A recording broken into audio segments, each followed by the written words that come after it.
So I was 22. It was actually pretty much around exactly like 4 years ago. It was through a series of like infections which kind of had nothing to do with kidneys. Well, so I thought. So I had an ear infection in one ear, and then I had an ear infection in the other ear 2 weeks later.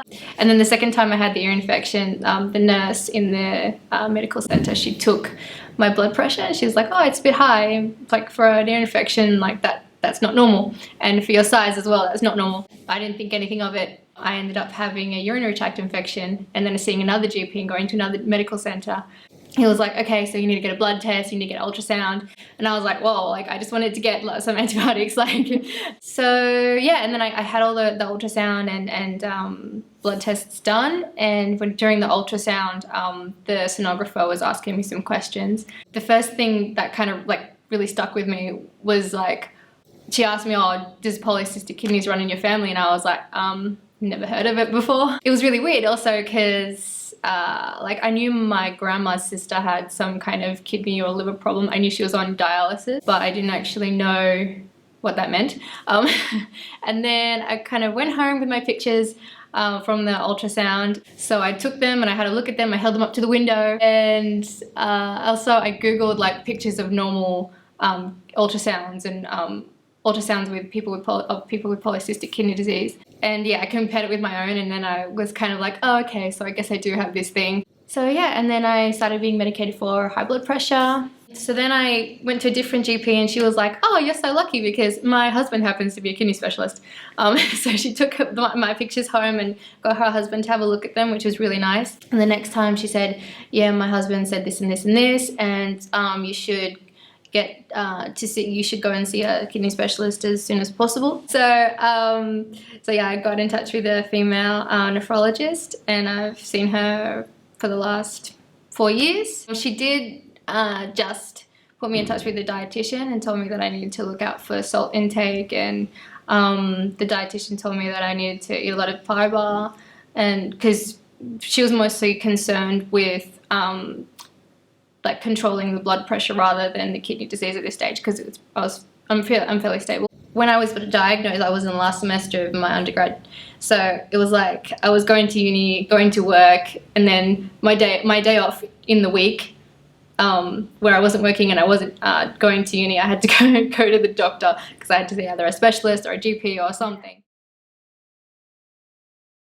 So yeah, I was kind of left with the same thing at the end. Like I didn't really have anyone that I could speak to. I didn't know anyone else with polycystic kidney disease. I know no one in my family has it. So I ended up like Googling something, and I like trying to find anything about a PKD foundation in Australia.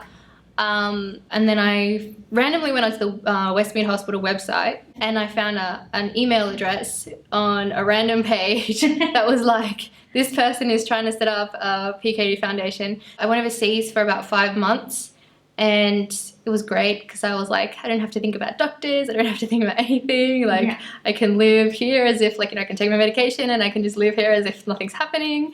And then I came back home, and then I got an email from someone from the PKD Foundation, or one of the directors who were kind of starting to organize things and collect stories. And then yeah, the launch was finally last year. So that was really great. Great to meet other people with PKD, because it's kind of weird. It's kind of weird meeting one person with PKD, but then also like, because it's like, wow, you're like me, but then like the thought of like more than one person, it's just like that's for me, I can't even comprehend that. At the moment, not really.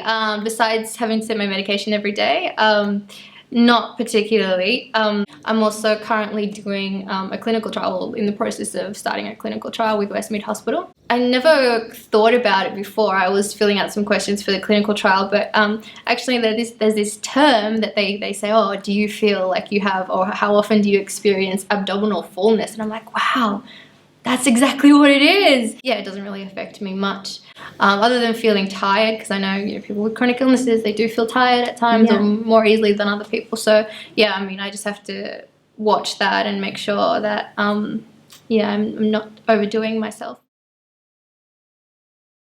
Yeah, a lot. I drink between maybe like 2 to 3 liters a day. Wow.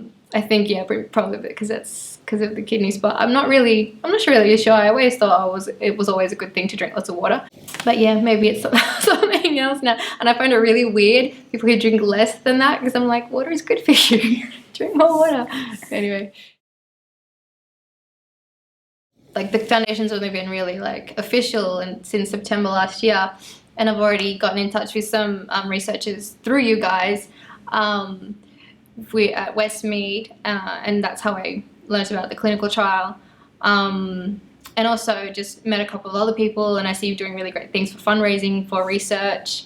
In particularly, research would be really interesting to see what they will find, especially because like when you're faced with the reality that it's like it's an incurable disease and your kidneys are so malformed, it's just like there is no like way back from there. Like there is, like, it's very definite, like that this is going to happen, and there's no salvation for the kidneys either. I don't know, the thought of like finding something, I don't know, I've read about stuff like, oh, regrowing kidneys, or like the possibilities are endless when you have people who got good researchers and people who are really interested in like doing something new and doing something different, and trying new ways of thinking about how to address this problem. Yeah.